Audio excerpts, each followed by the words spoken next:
lưu khô miên dông khăm đầu kề sung sang miên dông khăm đầu kề văn man cầm loa văn man cầm loa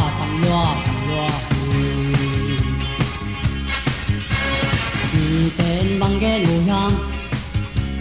vì tê bằng chi cùng nhang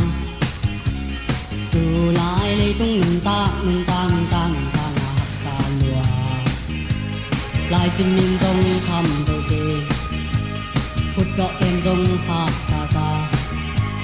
văn man cầm loa văn man cầm loa hi chàng tôm nâu khát bé không chạm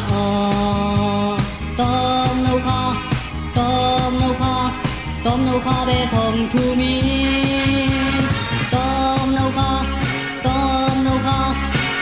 khát bé không chạm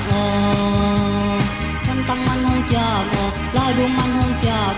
dân thấy cây lùng đâm đi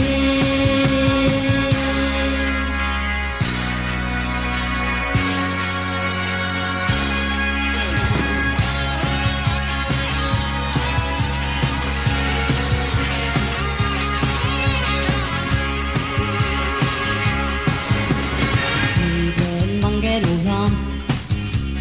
mi tên bằng chi cùng nhang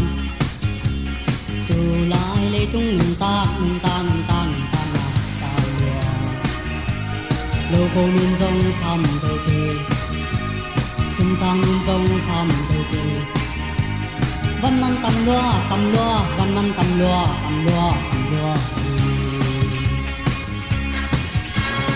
mi tên bằng ghé nụ nhang mi tê bằng chi cùng nhang từ lại lấy tung nung ta lùa lại xin miên dông khăm đầu kề phút đọ tên dông hạt xa xa văn man cầm loa văn man cầm loa quả hi chàng tôm nâu khát bé không chạm tôm nâu khát bé không chu mi tôm nâu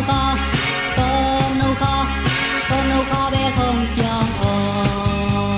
anh tăng man không chạm lai buông man không chạm kênh thế cây lùng đâm đi